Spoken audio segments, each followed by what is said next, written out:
Hello students. स्वागत है आपका विवेक मैथ क्लास में, जहां पढ़ाई आसान भाषा में की जाती है। आज हम लोग बायोलॉजी का चैप्टर 1 लाइफ प्रोसेस, जो कि क्लास 10th बिहार बोर्ड के लिए 2026 के लिए बहुत इम्पोर्टेंट क्वेश्चन सब। तो चलिए बिना किसी देरी के शुरू करते हैं हम क्वेश्चन।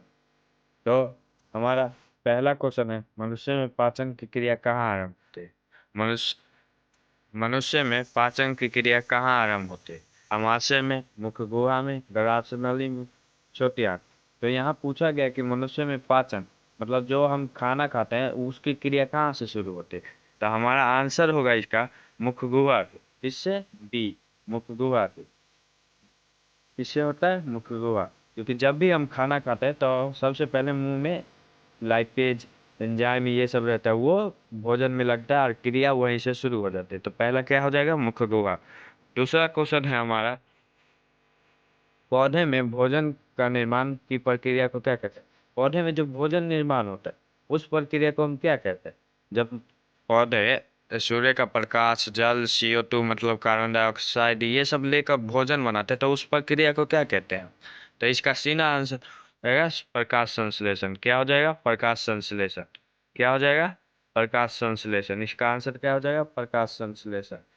प्रकाश श्वसन नहीं, प्रकाश संश्लेषण। सी नंबर हो जाएगा आंसर। इसका आंसर क्या हो जाएगा? C number. आंसर क्या हो जाएगा? प्रकाश संश्लेषण, सी नंबर। तीसरा क्वेश्चन है आपका, पेप्सिन एंजाइम कहाँ पाया जाता है? पेप्सिन एंजाइम कहाँ पाया जाता है? तो पेप्सिन एंजाइम जो है हमारे अमाशय में पाया जाता है। कहाँ पाया जाता है? अमाशय में। तो इसका आंसर क्या हो जाएगा? बी, अमाशय। क्या हो जाएगा? अमाशय। दोस्तों हमेशा याद रखना, ये सब 2026 के लिए इम्पोर्टेंट क्वेश्चन है। 2026 के लिए ये क्वेश्चन पूछा ही जाता है हर साल। हम कॉम्बिनेशन करके लाए हैं जिससे आप सभी को दिक्कत नहीं हो।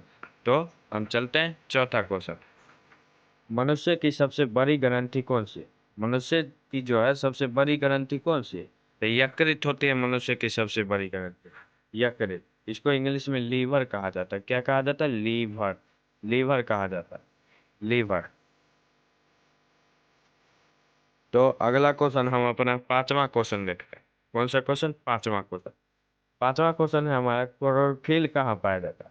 जो क्लोरोफिल है वो पत्तियां में पाया जाता है, और क्लोरोफिल क्लोरोप्लास्ट में पाया जाता है। क्लोरोप्लास्ट पत्तियां में पाई जाती है। तो आंसर इसका क्या हो जाएगा? क्लोरोप्लास्ट। इसमें पत्तियां नहीं दिया हुआ है, क्लोरोप्लास्ट। ठीक। अगला क्वेश्चन है हमारा 6 नंबर। अमीबा का भोजन का पाचन कहाँ से होता है? अमीबा में जो भोजन है उसका पाचन कहाँ होता है? तो अमीबा में भोजन का पाचन खाद्य रिक्तिया में होती है। कहाँ होती है? खाद्य रिक्तिया। कहाँ होती है? खाद्य रिक्तिया में। खाद्य रिक्तिया में होती है। तो इसका आंसर क्या हो जाएगा? खाद्य रिक्तिया, ए नंबर। क्या हो जाएगा? ए नंबर। ए नंबर। 7 नंबर क्वेश्चन है आपका, निम्न में से कौन स्वपोषण है? स्वपोषी पोषण है। मितजीवी मतलब मित वस्तुओं को खाता है, मतलब ये दूसरे पर आश्रित है। परजीवी मतलब दूसरे पर आश्रित है ये भी। प्रकाश संश्लेषण, प्रकाश संश्लेषण खुद से बनाता है। तो क्या हो जाएगा इसका आंसर? प्रकाश संश्लेषण। क्या हो जाएगा? C number. क्या हो जाएगा? सी नंबर, प्रकाश संश्लेषण। आपका 7 नंबर क्वेश्चन है, 7 नंबर 8 नंबर क्वेश्चन। मनुष्य में भोजन का पाचन पूर्ण कहाँ होता है? मनुष्य में जो भोजन का पाचन है ना, पूरा कहाँ होता है?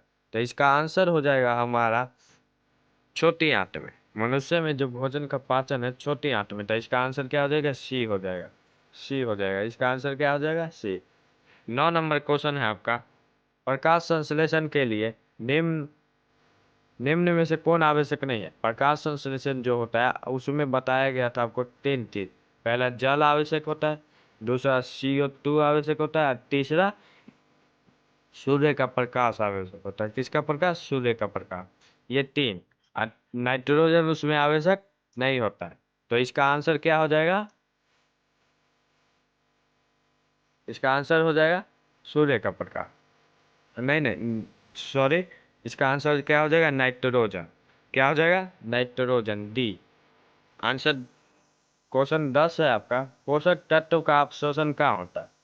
क्वेश्चन 10 में कह रहा है कि पोषक तत्व जो है उसका अवशोषण कहाँ होता है।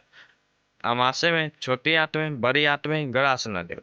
तो इसका आंसर क्या हो जाएगा आपका, छोटी आंत में। क्योंकि जब पोषण पूर्ण छोटी आंत में होता है तो पोषक तत्व भी उसी में पूर्ण होता है, अवशोषण भी उसी में होता है। तो इसका आंसर क्या हो जाएगा, छोटी आंत, बी हो जाएगा। आपका क्वेश्चन 11 कह रहा है जल को पौधे की जड़ों तक कौन पहुंचाता। ये क्वेश्चन उल्टा लिखा हुआ है, इसमें क्वेश्चन रहेगा कि पौधों की जड़ों से जल को कौन पहुंचाता है। पौधों की जड़ों से जल को कौन पहुंचाता है। पौधों की जड़ों से जल को कौन पहुंचाता है। तो इसका आंसर हो जाएगा जाइलम। हमेशा याद रखना दोस्तों कि ज जौ से जाइलम और जौ से जल, जौ से जाइलम और जौ से जल होता है। तो हमेशा याद रखना इसका आंसर क्या हो जाएगा, जाइलम। हमेशा जल को कौन पहुंचाता है, जाइलम। अगला क्वेश्चन है आपका 12 नंबर। अमीबा विवाह भोजन ग्रहण करने की प्रक्रिया क्या कहलाती है, या क्रिया क्या कहलाती है। तो इसका आंसर हो जाएगा आपका एंटोसाइटिस। क्या कहलाते हैं, एंटोसाइटिस। ये 3 बार क्वेश्चन पूछा गया है बिहार बोर्ड में। क्या बार, 3 बार। तो ये VVI इंपॉर्टेंट कर लेना, इसको साथ साथ लिख भी लेना आप लोग, अगर आपको अच्छा लग तो लिख लेना। हमारा 13 नंबर क्वेश्चन, मानव पाचन तंत्र में सबसे लंबा भाग कौन सा है। मानव पाचन तंत्र में सबसे लंबा भाग शायद तो छोटी आंत है। कौन सा, छोटी आंत। इसका आंसर क्या हो जाएगा हमारा, छोटी आंत, C number, D, B number. क्या हो जाएगा, बी नंबर, छोटी आंत। ठीक। आंसर क्वेश्चन 14 है तुम्हारा, क्लोरोप्लास्ट किस में पाया जाता है। अभी बताया हमने कि पौधों की पत्तियां में क्लोरोप्लास्ट पाया जाता है, और क्लोरोप्लास्ट में क्लोरोफिल पाया जाता है। क्या पाया जाता है, क्लोरोफिल। ठीक। तो इसका आंसर क्या हो जाएगा, पौधे की पत्तियां में। क्या हो जाएगा, पौधे की पत्तियां में। आपका लास्ट क्वेश्चन है, पाचन में सहायक रस कौन कौन से है। पाचन जो है उसमें सहायक रस कौन कौन सा है। तो इसका आंसर हो जाएगा आपका लार, जो कि हमारे मुख में पाया जाता है, जठर रस जो कि हमारे पेट में पाया जाता है, अग्नेशीय रस जो कि हमारे अग्नाशय में पाया जाता है। तो ये क्या हो जाएगा, हमारा ए नंबर आंसर इसका सही हो जाएगा। तो ऐसे VVI इम्पोर्टेंट क्वेश्चन के लिए विवेक मैथ क्लास को सब्सक्राइब कर लीजिए एवं बेल आइकन दबा लीजिए। तो धन्यवाद दोस्तों, आज का क्लास हमारा यहीं पर समाप्त होता है। तो अगले दिन हम अगला चैप्टर का क्वेश्चन आंसर लेकर आएंगे।